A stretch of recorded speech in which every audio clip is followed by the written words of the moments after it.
నెల్లూరు ఇందిరాభవన్ లో రాజీవ్ గాంధీ 82 జయంతి సందర్భంగా కాంగ్రెస్ నాయకులు ఆయన చిత్రపటానికి నివాళులర్పించి సర్వమత ప్రార్థనలు నిర్వహించారు. దేశ సాంకేతిక ప్రగతికి 18 ఏళ్లకే ఓటు హక్కు కల్పనకు రాజీవ్ గాంధీ వేసిన పునాదులను నాయకులు కొనియాడారు. ప్రజలందరూ మత సామరస్యంతో మెలుగుతూ ఆయన ఆశయాలకు అనుగుణంగా కాంగ్రెస్ పార్టీ బలోపేతానికి కృషి చేయాలని పిలుపునిచ్చారు. కార్యక్రమంలో ఉపాధ్యక్షులు మల్లి కిషోర్ రెడ్డి, తోటసాయి గోపాల్, ఎన్ఎస్యుఐ రాజా, మహిళా అధ్యక్షురాలు సేవాదళ్ సుజాత, కార్యదర్శి సుధాకర్, గిరీష్, మల్లికార్జునరావు, సువార్తమ్మ, బుచ్చికిషోర్, ధనుంజయ్ పవన్, అట్లూరి మల్లికార్జున్, అనుబంధ సంఘాల అధ్యక్షులు, జిల్లా కాంగ్రెస్ కమిటీ సభ్యులు తదితరులు పాల్గొన్నారు.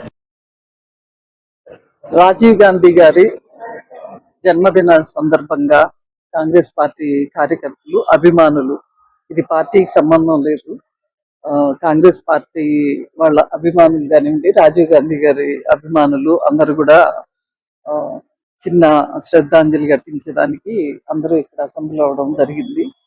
సో కీర్తిశేషులు రాజీవ్ గాంధీ గారు ఆయన బతుకున్న రోజులు కూడా ఆయన ఎక్కువగా టెక్నాలజీ, యూత్ మీద ఆయన చాలా ఫోకస్ చేశారు. సో ఈరోజు యూత్, టెక్నాలజీ ఈరోజు కూర్చుని ఇలా మీడియా మీరందరూ కూడా 2 నిమిషాల్లో లైవ్ చూపించగలరు, 2 నిమిషాల్లో ఫేస్బుక్, ఎన్ని మీడియా, సోషల్ మీడియా ఎన్ని ఉన్నాయి, ఇవన్నీ కూడా రాజీవ్ గాంధీ గారి దయ మాత్రమే. సో రాజీవ్ గాంధీ గారు ఆ రోజు ఈ ఎలక్ట్రానిక్ మీడియా కానివ్వండి, ఏదైనా సరే కంప్యూటర్ అనే ఒక చిన్న దాన్ని తీసుకొచ్చేదానికి ఆయన చాలా రెసిస్టెన్స్ ఎదుర్కొన్నారు రాజీవ్ గాంధీ గారు. సో ఆ రోజు ఆయన ఎదుర్కొన్న దానికి ఈ రోజు సక్సెస్ఫుల్ గా, ఆయన కష్టపడిన కష్టానికి సక్సెస్ఫుల్ గా మనం అందరం కూడా ఎన్నో కార్యక్రమాలు ఉపయోగపడుతున్నాయి మనకు. డే టు డే లైఫ్ లో మాకు అల్ట్రాసౌండ్ స్కానింగ్ దగ్గర నుంచి ఎంఆర్ఐ, సిటీ మిషన్స్, ఇవన్నీ కూడా టెక్నాలజీకి సంబంధించి ఉన్నాయి. బహుశా ఆయన ఆ రోజు ఇంత ముందు చూపు ఆయన చూసి ఉండకపోతే మనం ప్రపంచంలోనే అత్యంత వెనకబడే వాళ్ళ కింద మిగిలిపోయే వాళ్ళం మేము. సో ఈ టెక్నాలజీ ఇవన్నీ ఇంప్రూవ్ చేసిన దానికి సో ఇలాగే ప్రతి ఒక్కళ్ళు కూడా ఆదర్శంగా తీసుకుని ఒక ధ్యేయంతో పని చేయాలి.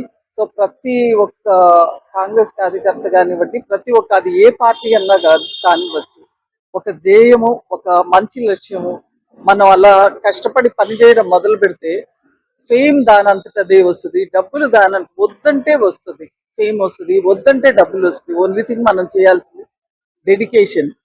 మనం డెడికేటెడ్ గా మనం ఉండాలే గాని ప్రపంచం అంతా, ప్రకృతి మొత్తం మనకే సహకరిస్తుంది. కాబట్టి అందరూ కూడా నేను రిక్వెస్ట్ చేసేది, డెడికేటెడ్ గా, నిజాయితీగా పనిచేయండి, మన దేశాన్ని ఇంకొంచెం ముందుకి నడిపిద్దాం. స్వర్గీయ రాజీవ్ గాంధీ 82వ జయంతి సందర్భంగా నెల్లూరు జిల్లా కాంగ్రెస్ కమిటీ తరఫున అందరం ఈరోజు ఆ మహానేతకి నివాళులు అర్పించడం జరిగింది. అయితే రాజీవ్ గాంధీ ఓటు హక్కు కల్పించి 18 ఏళ్లకే పంచాయతీరాజ్ చట్టాన్ని తెచ్చి జడ్పీటీసీలు, ఎంపీటీసీలు అనేక కార్యక్రమాలు చేసినాడు మహానుభావుడు రాజీవ్ గాంధీ. ఈ రోజు ఇక్కడ నిలబడి మనం మాట్లాడుతుంటే ఆ రోజు ప్రధానమంత్రిగా రాజీవ్ గాంధీ 80 ఏళ్ళలో ఈ ఇందిరాభవన్ ని ఇనాగ్రేషన్ చేసిన వ్యక్తి రాజీవ్ గాంధీ. ఈ దేశ ప్రజలందరూ ఈ రోజు రాజీవ్ గాంధీకి నివాళులు అర్పిస్తూ జరుగుతుంది. జై కాంగ్రెస్, జై కాంగ్రెస్. ఈ రోజు నెల్లూరు జిల్లా కాంగ్రెస్ పార్టీ నందు శ్రీ నారపరెడ్డి కిరణ్ కుమార్ రెడ్డి గారి ఆధ్వర్యంలో, అదేవిధంగా యశోధర మేడం, డాక్టర్ గారు, సీనియర్ నాయకులు అందరూ ఈ రోజు కాంగ్రెస్ పార్టీలో రావడం జరిగింది. ముఖ్యంగా ఈరోజు రాజీవ్ గాంధీ గారి 82వ జయంతి శుభ సందర్భంగా, అలాగే ఈరోజు ఉదయం నుంచి మేడం యశోధర మేడం అందరినీ కోఆపరేట్ పిలిపించుకొని ఈరోజు హిందూ, ముస్లిం, సిక్, సాయి లాగా మతంలో అందరికీ ఒక ప్రేయర్ చేపించి, రాజీవ్ గాంధీ గారిని ప్రేయర్ చేపించి, అలాగే కాంగ్రెస్ పార్టీని బలోపేతం చేద్దాం.